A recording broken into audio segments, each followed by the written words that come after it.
오늘 아침에 우리가 읽은 고린도전서 5장 1절에서 13절의 말씀을 보면 그 말씀의 핵심이 무엇인가 하는 것이 너무 명료하게 내려져 있습니다.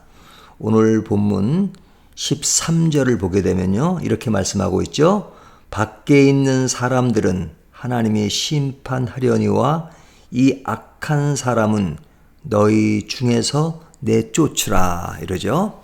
오늘 말씀이 굉장히 강렬하잖아요. 그 강렬한 단어가 뭐냐면 내쫓으라 하는 말입니다. 어디로부터 내쫓느냐? 교회로부터 내쫓으라는 겁니다. 누구를 내쫓느냐? 교회 성도를 내쫓으라 하는 말씀입니다.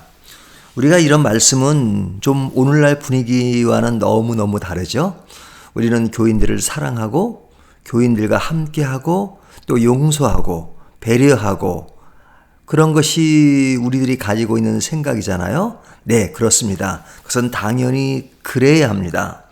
하지만 오늘 본문에서 바울은 내쫓으라고 하는 아주 강렬한 그런 단어를 쓰는 이유가 무엇일까요? 오늘 본문은 그 이유를 여러 가지로 이야기합니다.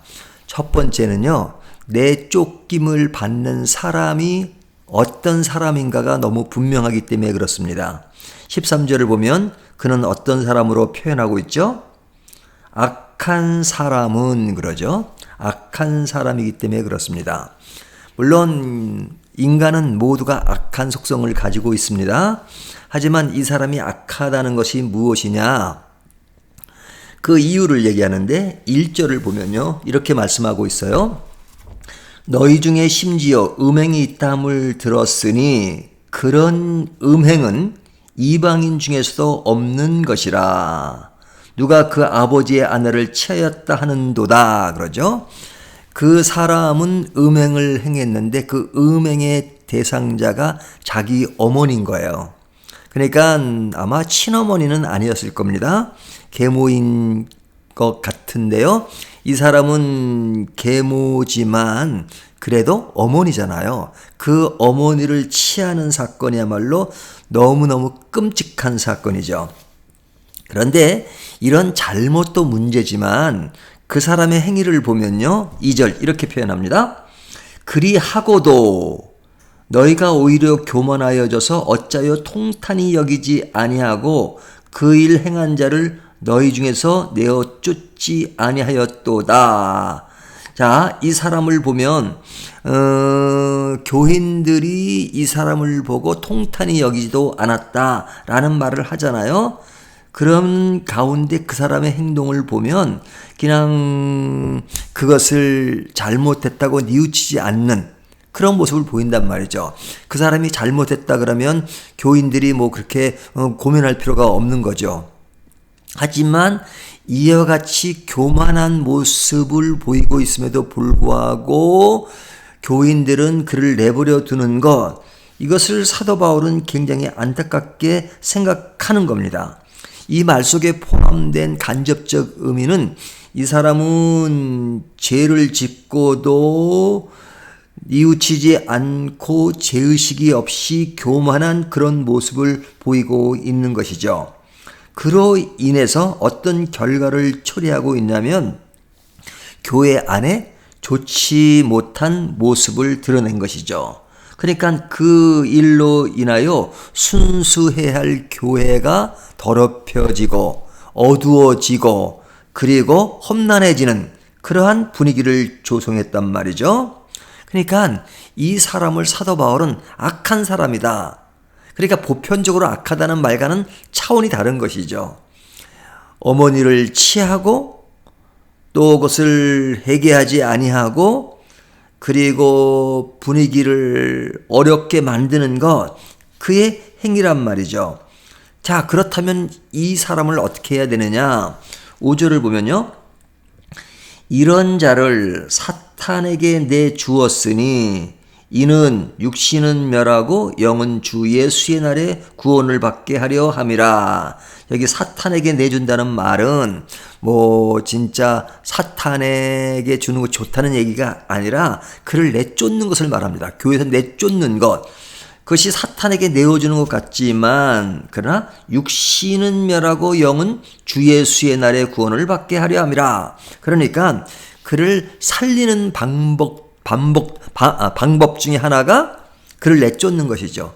때에 따라서는 뭐든지 껴안고 무조건 인정하고 이해해 주는 것만이 그를 살리는 것이 아니란 말이죠.